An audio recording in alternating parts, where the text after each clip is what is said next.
तो dear students, आपको screen visible हो रही है मेरी? Yes sir. तो अभी हम Yes, करना sir. स्टार्ट करते हैं। अभी हम करना स्टार्ट करते हैं।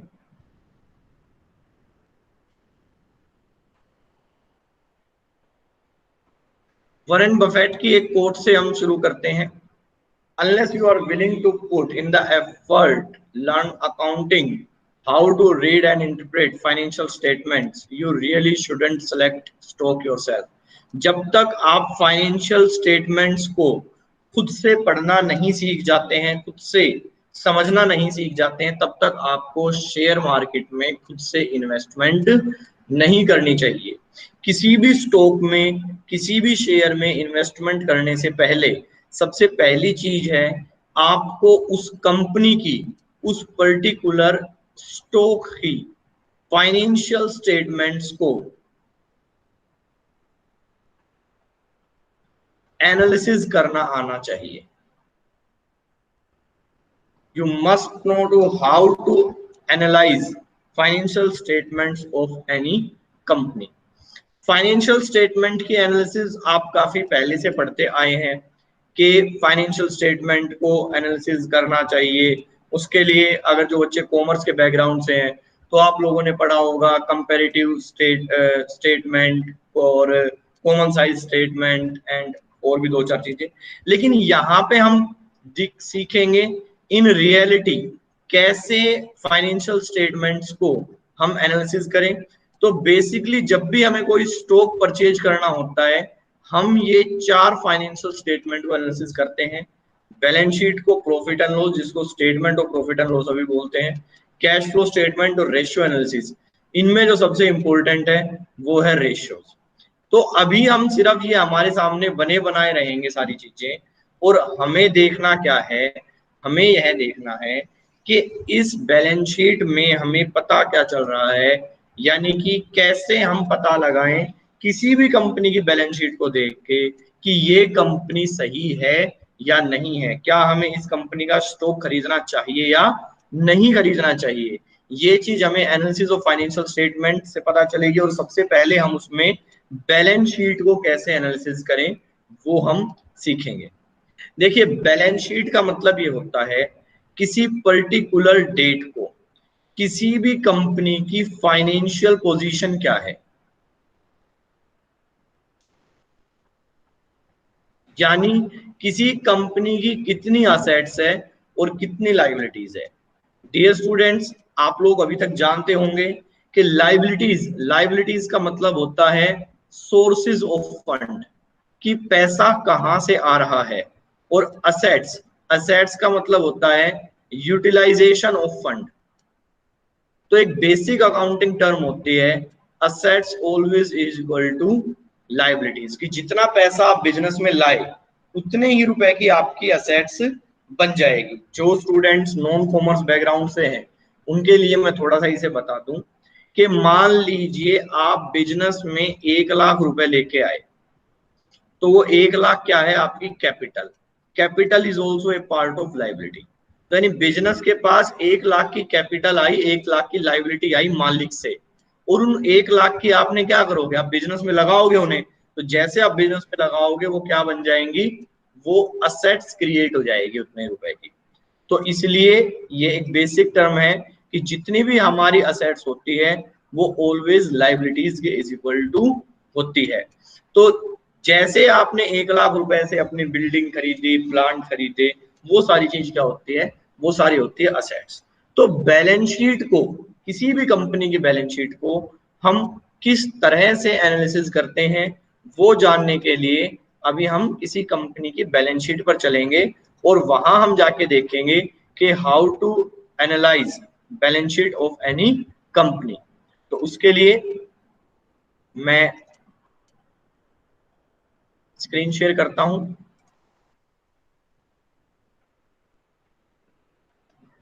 ठीक है, यहाँ पे किसी भी कंपनी की बैलेंस शीट अगर आपको निकालनी है तो वो आपको दो जगह से मिल सकती है। या तो आप सीधा उस कंपनी की वेबसाइट पे चले जाइए और वहां से उसकी बैलेंस शीट देख लीजिए, अदरवाइज हम यहाँ से भी बैलेंस शीट को देख सकते हैं। जैसे कि मान लीजिए मुझे बैलेंस शीट देखनी है रिलायंस की, तो मुझे सबसे पहले मनी कंट्रोल में चला गया और यहाँ पे मैं सर्च में रिलायंस टाइप कर दूंगा और वहां पे सर्च करके मेरे पास रिलायंस के बैलेंस शीट आ जाएगी। इधर मुझे आना है फाइनेंशियल्स में।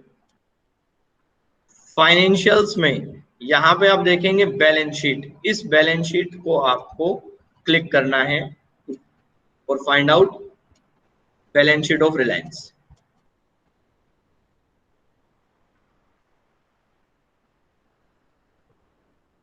यस स्टूडेंट्स, ये बैलेंस शीट आपको दिख पा रही होगी।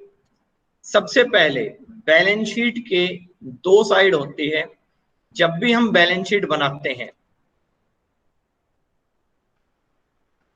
बैलेंस शीट में सबसे पहले हमारे सामने होती है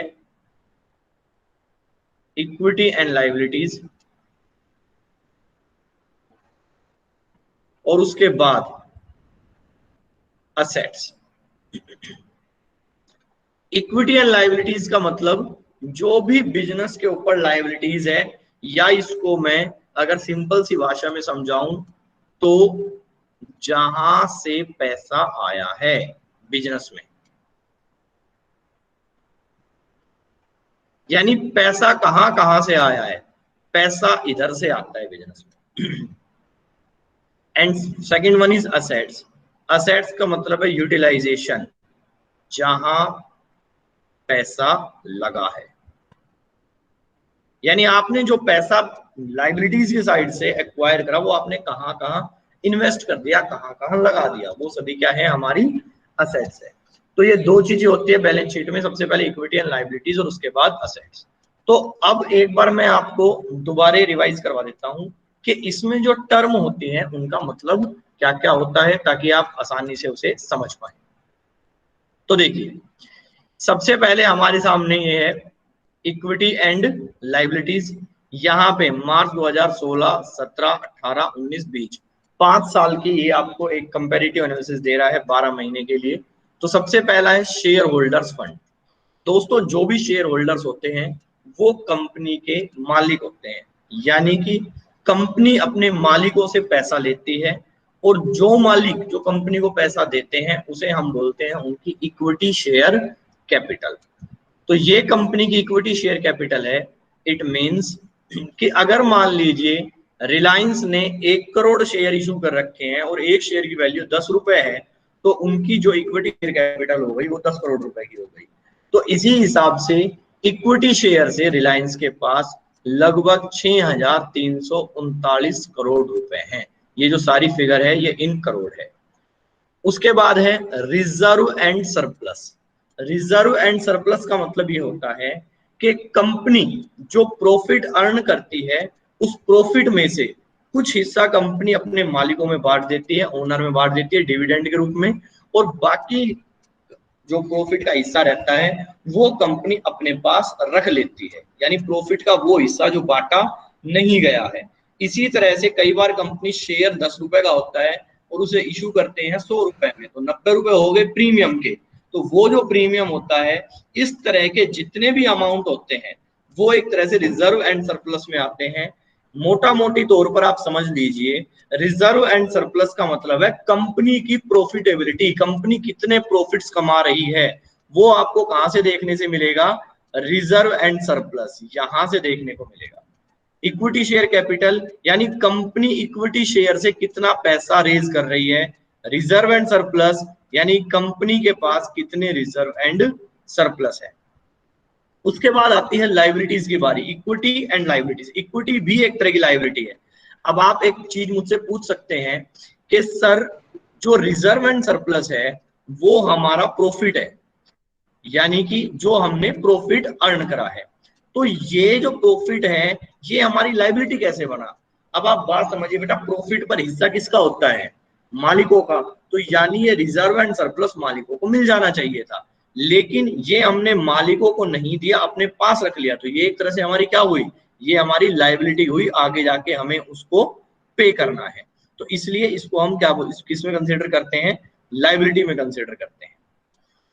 अगला non current liabilities, non current liabilities में सबसे पहले आता है long term borrowings. Long term borrowings का मतलब जितनी भी बोरोइंग्स आपने बाहर से करी हुई है जो आपकी लॉन्ग टर्म है, यानी कि जो आपने लोन ले रखा है, बेसिकली 1 साल से ज्यादा समय के लिए जो लोन ले रखा है, उसको हम लॉन्ग टर्म बोरोइंग बोलते हैं। अगला है deferred tax liability. Deferred tax liability का मतलब क्या होता है?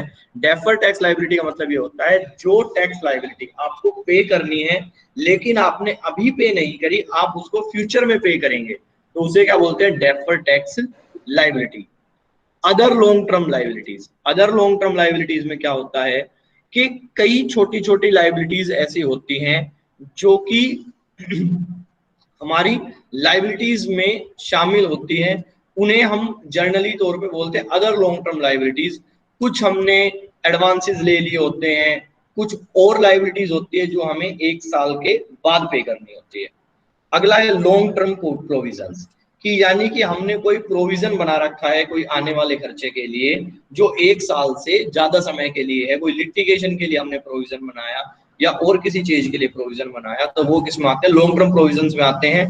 वैसे जब लास्ट टाइम हमने जब आपको analysis of financial statement balance sheet पढ़ाई थी, तो हमने उसमें आपको पूरा बताया था कि कैसे हम उसमें लॉन्ग टर्म प्रोविजंस, इनमें सारी क्या क्या चीजें आती हैं। अगला है करंट लाइबिलिटीज। ये सारी लाइबिलिटीज, नॉन करंट लाइबिलिटीज वो लाइबिलिटीज है जो 1 साल के बाद पे करनी है। और करंट लाइबिलिटीज, करंट लाइबिलिटीज में वो सारी लाइबिलिटीज आती हैं जो हमें विद इन अ ईयर पे करनी है, जैसे कि शॉर्ट टर्म बोरोइंग्स, यानी कि जो हमने उधार में पैसा ले रखा है जिनको अभी 1 साल के अंदर अंदर पे करना है, लाइक हमारे पास बैंक ओवरड्राफ्ट है, वो शॉर्ट टर्म बोरोइंग का एक पार्ट है। अगला है ट्रेड पेबल। हम जब भी बिजनेस में करते हैं तो हम उधार सामान खरीदते हैं, तो जब उधार सामान खरीदते हैं तो वो हमारी एक तरह से देनदारी है, तो ये हमारी ट्रेड पेबल्स होती है। अगला है अदर करंट लाइबिलिटीज। इसके अलावा और जो भी छोटी मोटी करंट लाइबिलिटीज है वो सारी आती है यहाँ पे, जैसे आउटस्टैंडिंग सैलरी हो गई, आपने किसी का रेंट था वो नहीं दिया, इस तरह की आती है। Short term provision same as it is long term provision, जो छोटे समय के लिए हमने प्रोविजन बना रखे, जो पैसे इन फ्यूचर में पे करने हैं हमें, उसके लिए जो प्रोविजन बना रखे हैं वो हमारी हो गई शॉर्ट टर्म प्रोविजन। तो यहाँ पे आ जाएगा हमारा टोटल करंट लाइबिलिटीज, और यहाँ पे आ जाता है टोटल कैपिटल एंड लाइबिलिटीज, यानी लाइबिलिटी साइड का टोटल हमारे सामने यहाँ पर आ जाता है। अगला हमारे सामने है असेट्स। असेट्स में सबसे पहले नॉन करंट असेट्स है। नॉन करंट असेट्स वो असेट्स जो 1 साल से के अंदर कैश में कन्वर्ट नहीं होंगी। तो सबसे पहले हमारे सामने tangible assets. As you all know, tangible assets का मतलब जिसे हम देख सकते हैं, जिसे हम छू सकते हैं। लाइक हमारी यूनिवर्सिटी में जो ये बिल्डिंग है, जो फर्नीचर है, ये सभी क्या है? टेंजिबल असेट्स है। इनटेंजिबल असेट्स जिसे हम देख नहीं सकते, जिसे हम छू नहीं सकते, लाइक पेटेंट राइट है, हमने कोई पेटेंट कराया, हमने R&D में कोई नई चीज ली, हमारी गुडविल है। सीवीप capital work in progress, like हमारी नई बिल्डिंग बन रही है, अभी पूरी तरह बन के तैयार नहीं हुई है, अधूरे कंस्ट्रक्शन में है, तो वो किस में आएगा? कैपिटल वर्क इन प्रोग्रेस में। और कोई अदर असेट्स है तो वो सारी यहाँ पे आ जाती है। तो ये सारी हमारी होगी fix assets. Non current assets को हम क्या बोलते हैं? Fix assets. उसके बाद सॉरी, नॉन करंट असेट्स यहाँ पे हमारी सारी हो गई। उसके बाद फिक्स असेट्स एंड अब आगे नॉन करंट इन्वेस्टमेंट, यानी कि वो इन्वेस्टमेंट जो हमने लॉन्ग टर्म के लिए कर रखी है। लाइक हमने कोई किसी मतलब इस पेंशन फंड में पैसा लगा दिया, किसी और जगह पैसा लगा दिया। डेफर्ड टैक्स असेट्स, कई बार हम प्रीपेड टैक्स भर देते हैं, टैक्स हमारा कम बन रहा है, हमने ज्यादा टैक्स पे कर दिया, तो जो हमारा अब डेफर्ड है वो हमारी असेट्स कहलाता है। Long term loan and advances, यानी हमारे पास बहुत सारे एम्प्लॉय होते हैं, हमारे बहुत सारी पार्टीज होती है जो हमसे टाइम टू टाइम लोन ले लेते हैं, तो उसको बोलते हैं long term loan and advances. And next other non current assets, इसके अलावा जैसे कोई प्रीपेड एक्सपेंसेस है या कोई और इस तरह के मतलब नॉन करंट असेट्स है, वो सारी यहाँ पे आ जाती है। अगला आ जाता है करंट असेट्स। करंट असेट्स में सबसे पहले करंट इन्वेस्टमेंट जो हमने कम समय के लिए करी हुई है, जो 1 साल के अंदर अंदर कैश में कन्वर्ट हो जाएगी, उसे हम करंट असेट्स बोलते हैं। सबसे पहले आ गया करंट इन्वेस्टमेंट। इन्वेंट्रीज, जो भी स्टॉक हमारे पास रखा हुआ है। ट्रेड रिसीवेबल, यानी जो हमें पैसा लेना है, जो हमारे डेटर्स हैं, जिनको हमने उधार में पैसा उधार में सामान बेचा है, जो अभी आगे हमें पैसा देंगे। कैश एंड कैश इक्विवेलेंट, कितना कैश हमारे पास रखा हुआ है। शॉर्ट टर्म लोन एडवांसेस, हमने शॉर्ट टर्म के लिए जो किसी को लोन दे रखा है और अदर करंट असेट्स। यहाँ पे हमारी टोटल करंट असेट्स आ जाती है, टोटल असेट्स आ जाती है। अगला एक नीचे आता है कंटीजेंट लायबिलिटी। कंटीजेंट लायबिलिटी का मतलब ये है कि ऐसी लायबिलिटी जो नियर फ्यूचर में हमें पे करनी पड़ सकती है, तो उसके हम क्या बोलते हैं, कंटीजेंट लायबिलिटी। तो ये था बेसिक बैलेंस शीट के बारे में कि बैलेंस शीट में जितनी भी टर्म आपको देखने को मिलती है इनका मतलब क्या होता है। तो अगर इसमें से आपको किसी में कोई कंफ्यूजन हो तो you may ask me now.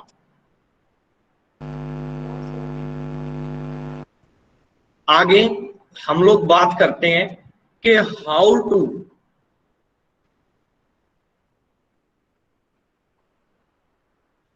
Analyse any balance sheet. अब देखिए बैलेंस शीट आपको दिख रही है, ये बैलेंस शीट आपको दिख पा रही होगी, लेकिन ये बैलेंस शीट अच्छी है या बुरी है, सही है या सही नहीं है, इसका पता कैसे लगाया जाए। एक अच्छी बैलेंस शीट या बुरी बैलेंस शीट का पता कैसे लगाया जाए कि कोई बैलेंस शीट सही है या नहीं है। तो सबसे पहला गुड बैलेंस शीट, ये आप नोट करना चाहें तो कर सकते हैं।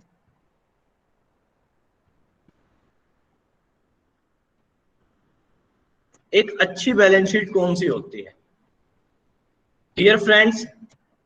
एक अच्छी बैलेंस शीट वो होती है जिसमें, एक सही बैलेंस शीट कौन सी होती है, आपको एक बैलेंस शीट को एनालिसिस करने के लिए प्राइमरी तौर पे तीन चीजें देखनी है और कुछ एक्स्ट्रा चीजें हैं जिन्हें हम देख सकते हैं। तो सबसे पहले जो तीन चीजें हमें देखनी होती हैं वो है share capital, reserve and surplus और कंपनी का डेट। डेट का मतलब बोरोइंग्स। आपको देखना है कंपनी का शेयर कैपिटल कैसा है, आपको देखना है रिजर्व एंड सरप्लस कैसा है, आपको देखना है कंपनी के डेट या बोरोइंग की हालत कैसी है। तो जो भी कोई अच्छी कंपनी होती है उसका शेयर कैपिटल कांस्टेंट रहता है, यानी अगर आप पिछले 5-7 सालों की देखेंगे तो लगभग कांस्टेंट चलेगा, ना वो बढ़ेगा ना वो घटेगा। शेयर कैपिटल घट तो सकता ही, घट सकना है बहुत कम चांसेस, मतलब घट सकना बहुत कम है, एक्चुअली होता नहीं है, तो वो कांस्टेंट रहेगा, बढ़ेगा नहीं। जो रिजर्व एंड सरप्लस है वो इंक्रीज होता दिखेगा आपको। एक अच्छी बैलेंस शीट की विशेषता ये होती है कि वहां पे जो रिजर्व एंड सरप्लस है वो इंक्रीज होता रहता है और जो डेट और बोरोइंग्स है वो डिक्रीज होते रहते हैं। तो तीन बेसिक कंडीशन है हमारे सामने किसी भी बैलेंस शीट को एनालिसिस करने के लिए। पहली, जो शेयर कैपिटल है वो कांस्टेंट रहेगी, रिजर्व एंड सरप्लस है वो इंक्रीज करते रहेंगे और डेट और बोरोइंग है वो डिक्रीज करते रहेंगे। तो अब हम किसी भी कंपनी की बैलेंस शीट को देखेंगे और हम देखेंगे क्या ये तीनों कंडीशन फुलफिल हो रही है, तो वो बैलेंस शीट काफी अच्छी है। जैसे कि मैंने यहाँ पे रिलायंस की बैलेंस शीट खोली हुई है, तो मैं देखता हूं क्या रिलायंस की जो बैलेंस शीट है उस बैलेंस शीट में, मैं रिलायंस के फाइनेंशियल्स पे एक बार चलता हूं,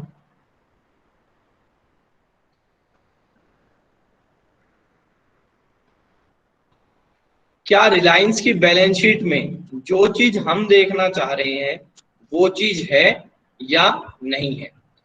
तो सबसे पहले इसकी देखिए इक्विटी शेयर, क्या कंपनी का इक्विटी शेयर कैपिटल कांस्टेंट है? देखिए भाई, मार्च में था 3,240 करोड़ रुपए, उसके बाद बढ़ रहा 3,251, थोड़ा सा बढ़ा और फिर 3,000 करोड़ के आसपास ये बढ़ गया, लेकिन अब ये क्या है, लगभग कांस्टेंट है। यानी एक बार इसने जंप लिया है लेकिन ये लगभग डबल जंप है, तो हम कहेंगे कंपनी इक्विटी शेयर कैपिटल के हिसाब से इतना अच्छा नहीं है। लेकिन अगला हम चेक करते हैं रिजर्व एंड सरप्लस, क्या कंपनी के रिजर्व एंड सरप्लस बढ़ रहे हैं? तो आप देखेंगे कॉन्टिन्यूसली कंपनी के रिजर्व एंड सरप्लस इंक्रीज हो रहे हैं। तो इस कंडीशन में बैलेंस शीट काफी सही है। और अगर आप बोरोइंग्स के बारे में देखें, यानी हमारे डेट के बारे में देखें, तो वो आप देखेंगे तो वो भी कहीं ना कहीं धीरे धीरे बढ़ रहे हैं। ठीक है ना, यानी 77,000 करोड़ से आगे वो 1,78,000 करोड़ के आसपास हो गए।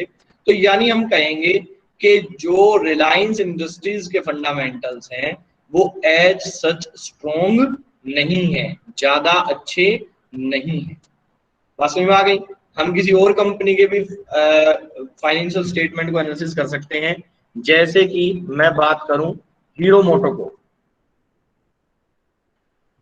हम हीरो मोटोकॉर्प के फाइनेंशियल स्टेटमेंट को एनालिसिस करते हैं एक बार।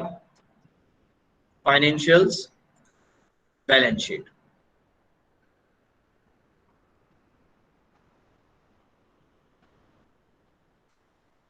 देखिए हीरो मोटोकॉर्प में आप देखेंगे कि जो इक्विटी कैपिटल है वो बिल्कुल क्या है, कांस्टेंट है। तो हमारी पहली कंडीशन पे हीरो मोटोकॉर्प क्या है, ओके है। उसके बाद रिजर्व एंड सरप्लस, क्या इसका रिजर्व एंड सरप्लस बढ़ रहा है? यस, ये बिल्कुल आपको साफ नजर आ रहा है कि ये हमारा इंक्रीज हो रहा है। तो यानी दूसरी कंडीशन में भी ये कंपनी क्या है, अच्छी है। और बोरोइंग आप देखेंगे तो लॉन्ग टर्म बोरोइंग यानी इनके ऊपर लोन जीरो है, लगभग ना के बराबर है। और अगर आप डेफर्ड टैक्स लाइबिलिटी देखें या आप अदर लॉन्ग टर्म लाइबिलिटीज देखें तो उसमें एक स्लाइड थोड़ा सा इंक्रीज हो रहा है। तो लगभग तीनों कंडीशन पे हीरो मोटोकॉर्प एक अच्छी कंपनी साबित होती है। तो हमें किसी भी कंपनी के बेसिकली तीन चीजें देखनी है। लेकिन प्यारे दोस्तों ध्यान रखो, सिर्फ इन तीन चीजों से ही पूरी कंपनी की पिक्चर क्लियर नहीं होती। ये केवल बैलेंस शीट है, उसके बाद हमें प्रॉफिट एंड लॉस, उसके बाद हमें इसके रिसेंट क्वार्टरली रिजल्ट, उसके बाद हमें कैश फ्लो स्टेटमेंट, उसके बाद ratio and most important technical analysis. इन सब चीजों को करके हमें एक निचोड़ निकालना पड़ता है जिससे हमें ट्रू एंड फेयर पिक्चर पता चलती है। तो यहाँ पे तीन चीजें मैंने बताई किसी भी कंपनी की आपको चेक करनी है। तो जो भी कोई अच्छी बैलेंस शीट रहेगी, जो भी कोई गुड बैलेंस शीट रहेगी, उसकी जो शेयर कैपिटल है वो कांस्टेंट रहेगी, रिजर्व एंड सरप्लस है वो इंक्रीजिंग रहेंगे, और जो डेट और बोरोइंग है वो डिक्रीजिंग रहेंगे। लेकिन अगर कोई एवरेज कंपनी है,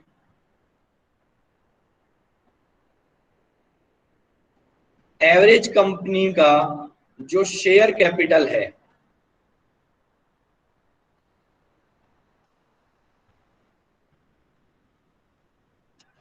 एवरेज कंपनी का जो शेयर कैपिटल है, यानी एवरेज कंपनी में गलत बोल रहा हूं, इसको मैं कह सकता हूं एवरेज बैलेंस शीट।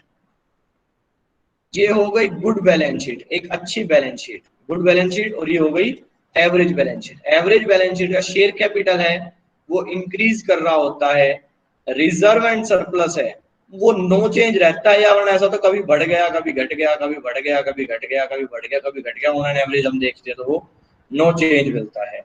और तीसरा, उनका डेट भी इसी तरह का रहता है, कभी इंक्रीज कभी डिक्रीज, कभी इंक्रीज कभी डिक्रीज, और वो भी लगभग बराबर सा ही चलता रहता है। ये हो गई एक एवरेज बैलेंस शीट। और जो एक पुअर बैलेंस शीट है, बैड बैलेंस शीट, या इसे हम बोल सकते हैं पुअर बैलेंस शीट। तो जो एक पुअर बैलेंस शीट है उसमें जो शेयर कैपिटल है वो लगातार इंक्रीज करती रहती है। उसके अलावा जो रिजर्व एंड सरप्लस है वो या तो डिक्रीज करते हैं या कांस्टेंट रहते हैं, डिक्रीज करने के चांसेस ज्यादा रहते हैं। और जो डेट है वो लगातार इंक्रीज होते रहते हैं। ठीक है, यानी देखो reserve and surplus, profit, profit बढ़ता रहना चाहिए और कंपनी के ऊपर कर्जा कम होता रहना चाहिए। इसका मतलब कंपनी की कंडीशन कुल मिला के ठीक ठाक है। तो अभी हम कुछ और कंपनियों को देखते हैं तो जिससे हमें पता चलेगा कि इन कंपनियों की कंडीशन किस तरह की है। लाइक हमने यस बैंक खोल लिया, यस बैंक में हम फाइनेंशियल्स में आएंगे, फाइनेंशियल्स के बाद balance sheet.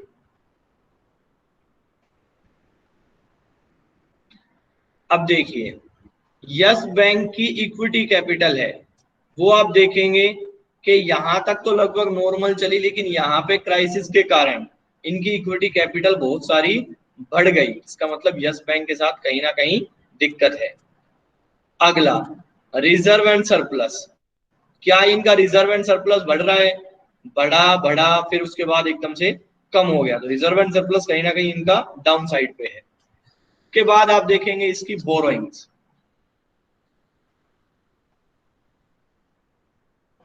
Total share holder fund, borrowings, तो इनकी जो बोरोइंग्स है, जो डिपॉजिट है वो भी इनके लिए बोरोइंग्स ही होता है बैंकिंग के लिए, लेकिन यहाँ पे ये कम हो रहा है, और इनकी जो एक्सटर्नल बोरोइंग है वो कहीं ना कहीं बढ़ती जा रही है। तो यानी कि हम एक तरह से इस बैलेंस शीट को अपने जो रडार है उसमें हम इसको डाउन साइड रेटिंग देंगे कि ये बैलेंस शीट ज्यादा सही नहीं है। तो ऑन एन एवरेज हमें तीन चीजें चेक करनी है प्यारे दोस्तों। एक, reserve and equity share capital जो कांस्टेंट रहनी चाहिए, रिजर्व एंड सरप्लस यानी प्रॉफिट जो इंक्रीज होना चाहिए, डेट यानी कि कंपनी के ऊपर लोन जो कि कम होता जाना चाहिए। इसके अलावा अगर आपको किसी कंपनी की बैलेंस शीट को स्टडी करना है तो हम ये देख सकते हैं कि कंपनी के पास कैश पोजीशन कैसी है, कैश एंड कैश इक्विवेलेंट किस तरह के हैं, कैश एंड कैश इक्विवेलेंट कैसे काम कर रहे हैं। उसके लिए हमें यहाँ पे हम देख सकते हैं कंपनी के पास टेंजिबल असेट्स अगर इंक्रीज हो रहे हैं तो कंपनी अच्छे साइन पर है। इसी तरह से कंपनी के पास अगर cash and cash equivalent increase हो रहे हैं तो भी कंपनी अच्छे साइन पर है। ठीक है, तो इस तरह से हम यहाँ भी देख सकते हैं कि हमारी इन्वेस्टमेंट की क्या पोजीशन है, हमारी टेंजिबल असेट्स कितनी है, हमारी कैपिटल वर्क इन प्रोग्रेस कितनी है, कितने नए प्रोजेक्ट पे काम चल रहा है।